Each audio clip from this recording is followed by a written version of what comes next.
이 세상은 무상하다. 환영이고 꿈이어서 실체가 없도다. 꿈과 이 세상은 아무 차이도 없다. 깨어있든 잠들어 있든 그대는 자기만의 꿈 속에 갇혀 있다. 세상은 하나가 아니다. 사람들의 숫자만큼 많은 세상이 존재한다. 모든 사람이 자기만의 세상에서 살아간다. 간혹 이 사람들이 서로 만나서 충돌하거나 융화되는 경우는 있어도 우리가 제각각 자기만의 세상에 갇혀 있다는 사실에는 변함이 없다. 이 세상은 마음의 산물이다. 환영이고 꿈이어서 실체가 없도다. 물리학자들 또한 물질은 실체가 없다고 말한다. 물리학자들의 사전에서 물질이라는 말은 완전히 사라졌다. 그대 주변에 물질은 없다. 모든 것이 에너지의 파장일 뿐이다. 교차하는 파장이 물질이라는 환상을 만들어낸다. 이것은 영화를 보는 것과 같다. 스크린 위에는 아무것도 없다. 오직 교차하는 빛이 있을 뿐이다. 이 빛들이 환영을 만들어낸다.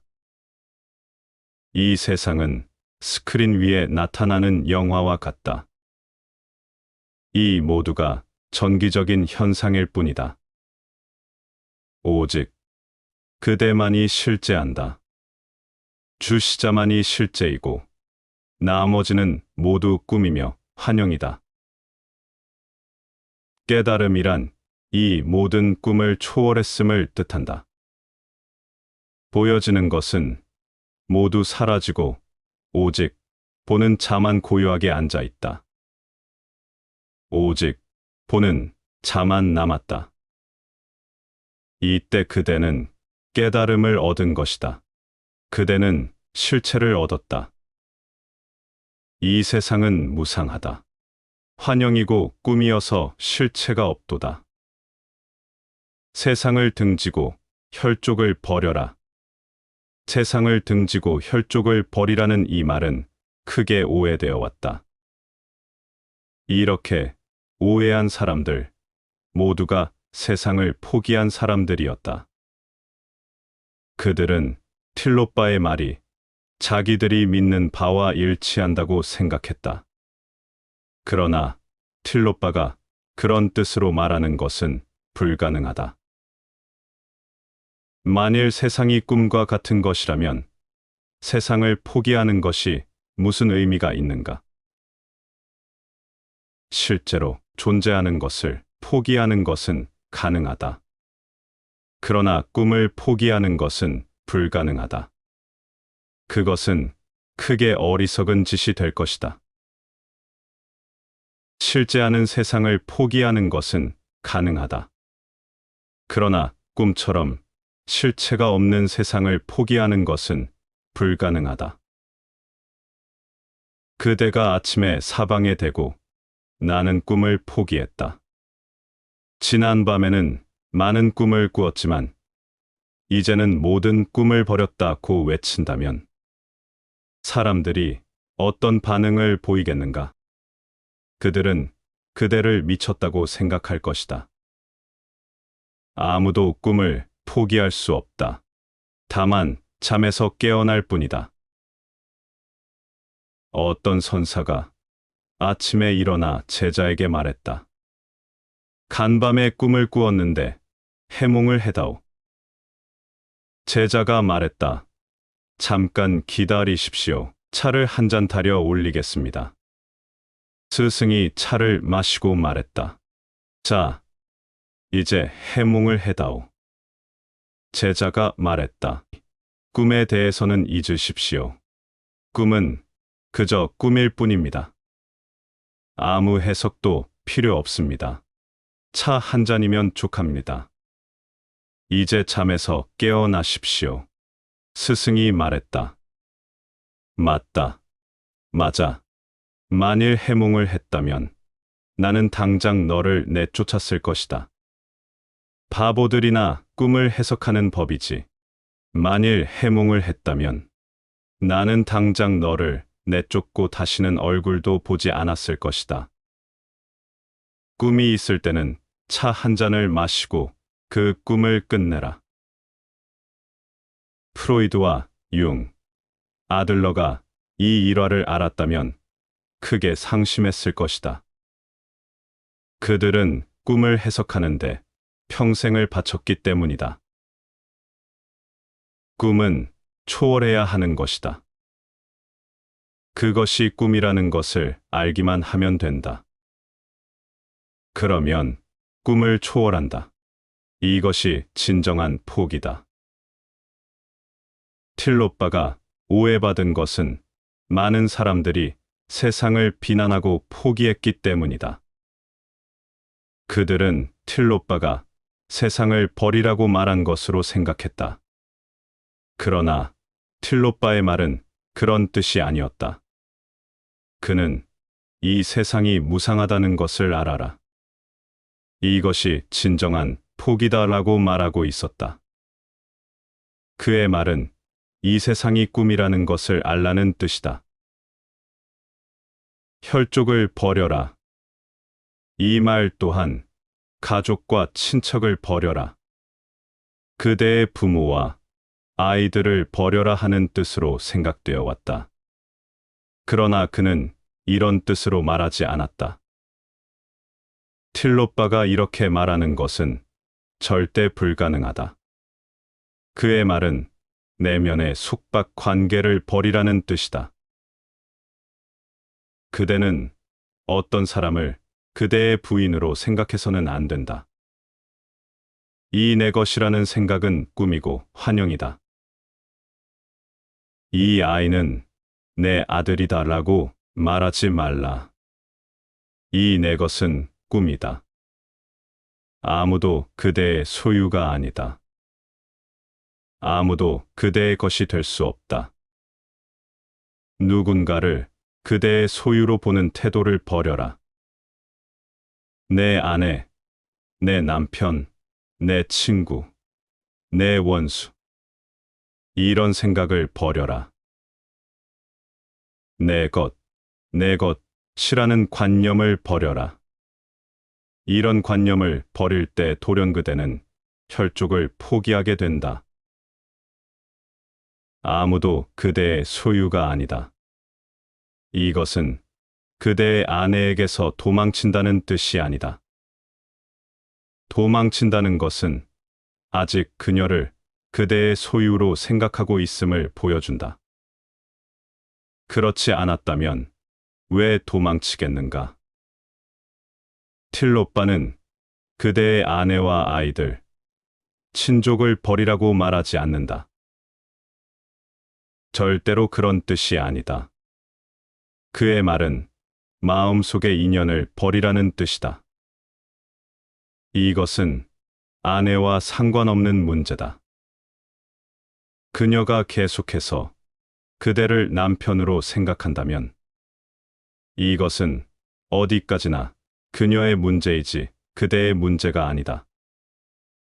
만일 아들이 그대를 아버지로 생각한다면 이것은 그의 문제다. 그는 아직 어린아이다. 더 성숙할 필요가 있다. 틸로빠의 말은 마음속의 꿈과 인연, 내적인 환영의 세계를 버리라는 뜻이다. 욕망과 증오의 사슬을 끊고 산에 들어가 명상하라.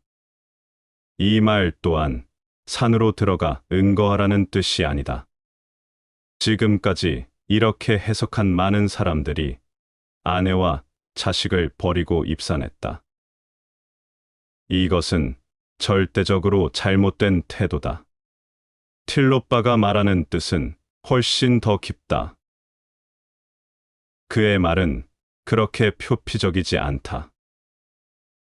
그대는 산에 들어가서도 시장을 생각할 수 있다. 그대의 마음이 문제다. 그대는 히말라야에 앉아서도 세상을 생각할지 모른다. 아내와 자식들에게 무슨 일이 없는가 하고 생각할지 모른다. 한 사내가 아내와 자식, 가족을 버리고 틸로빠의 제자가 되려고 찾아왔다. 틸로빠는 마을 밖의 사원에 머물고 있었다. 사내가 그곳에 도착했을 때는 그와 틸로빠 외에 아무도 없었다. 틸로빠가 사내의 주변을 둘러보며 말했다. 그대가 온 것은 좋다. 그런데 이 무리는 왜 끌고 왔느냐? 사내가 뒤를 돌아보았지만 아무도 없었다. 틸로빠가 말했다. 뒤가 아니라 안을 들여다봐라. 군중은 내 마음속에 있다. 사내가 눈을 감고 마음속을 들여다보니 군중이 우글대고 있었다. 아직도 아내가 그곳에서 통곡하고 있었으며 어린 자식들이 눈물을 줄줄 흘리고 있었다. 그리고 동구 밖에서 작별 인사를 한 가족과 친지, 친구들 모두가 그곳에서 있었다. 틸로빠가 말했다. 밖에 나가서 이 무리들을 떼어놓고 오너라. 나는 무리가 아니라 개인만 제자로 받아들인다. 틸로빠는 세상을 등지고 산으로 들어가라고 말하지 않았다. 그는 그럴 정도로 어리석지 않다. 깨달은 사람이 그렇게 말할 리가 없다. 그가 말한 뜻은 꿈을 버리라는 것이다. 진짜로 친족을 등지는 것이 아니라 마음속의 꿈과 관계들을 버리면, 자신의 마음을 버리면 돌연 그대는 산속에 있게 된다. 시장 안에 있을 때에도 시장이 사라진다. 집에 앉아 있을 때에도 집이 사라진다. 돌연 그대는 산속에 있게 된다. 문득 그대는 홀로 존재한다. 그대 외에 아무도 없다. 그대는 군중 속에서도 홀로 있을 수 있고, 홀로 있으면서도 군중 속에 있을 수 있다. 세상 속에 있으면서도 세상에 속하지 않을 수 있다. 이 세상에 머물면서도 산 속에 있을 수 있다. 이것은 내적인 현상이다. 틸로빠가 말하는 것은 외부의 산이 아니다. 외부의 산 또한 꿈이기 때문이다. 시장이 꿈이듯이 히말라야 또한 꿈이다. 히말라야는 시장만큼이나 외부적인 현상이다. 산 또한 꿈이다. 그대는 내면으로 들어가야 한다. 거기에 실체가 있다. 더 깊은 내면으로 들어가야 한다. 존재의 깊이까지 들어가야 한다. 그곳에서 진짜 산을 보게 될 것이다. 그대 존재의 봉우리와 계곡, 존재의 높이와 깊이를 보게 될 것이다. 틸로빠의 말은 이런 뜻이다. 아무 노력 없이 자연스러운 상태에 한가롭게 머물 수 있다면 그의 말은 내적인 현상을 의미한다. 그는 자연스럽게 릴렉스된 상태를 강조한다. 처자식을 버리고 도망치는 것은 결코 자연스러운 일이 아니다. 부인과 자식, 친구, 세상을 버린 사람은 긴장하게 된다. 그는 결코 릴렉스할 수 없다.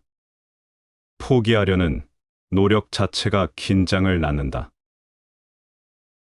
자연스럽다는 것은 그대가 처한 상황 속에 존재하는 것을 의미한다.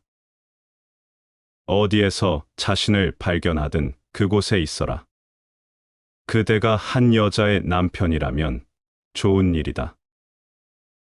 그대가 한 남자의 부인이라면 그대로 좋다. 그대가 어머니라면 그대로 좋다. 그대가 어디에 있건, 그대가 어떤 사람이건, 어떤 일이 일어나건 그대로 받아들여라. 그래야만 편하고 자연스러울 수 있다. 그렇지 않으면 자연스러움은 불가능하다. 자연스러움을 기준으로 삼아라. 시장 안에 있는 것이 자연스럽고 편하다면 좋은 일이다. 시장 또한 성스럽다. 히말라야에 있는 것이 자연스럽다면 아름다운 일이다. 여기엔 아무 잘못도 없다. 오직 한 가지, 자연스럽고 자유로워야 한다는 것을 기억하라. 긴장하지 말라. 그대의 내면에 어떤 긴장도 만들지 말라. 릴렉스하라. 곧 마하무드라의 경지에 오르리라. 자유롭고 자연스러운 상태를 유지하라. 그러면 곧 존재계와 하나가 되는 절정의 오르가슴에 도달할 것이다. 무득의 경지를 얻으리라. 그대는 얻을 수 없는 것을 얻을 것이다. 왜 그것을 얻을 수 없는 것이라고 말하는가? 왜냐하면 깨달음은 목표가 될 수 없기 때문이다. 목표, 지향적인 마음으로 깨달음을 얻는 것은 불가능하다. 성취하고자 하는 마음으로는 깨달음을 얻을 수 없다. 많은 사람들이 무엇인가 성취하려는 마음을 갖고 있다. 그들은 초조하고 불안하다. 왜냐하면 목적이 될 수 없는 것을 목적으로 삼았기 때문이다. 깨달음은 저절로 일어난다. 그대가 할 일은 수동적으로 기다리는 것뿐이다.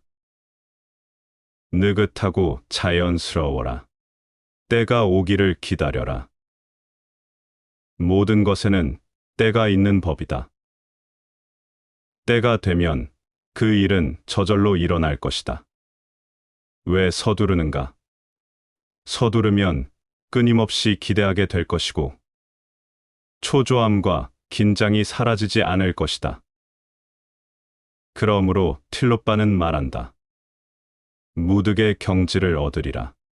그것은 목표가 아니다. 깨달음을 목표로 삼는 것은 불가능하다.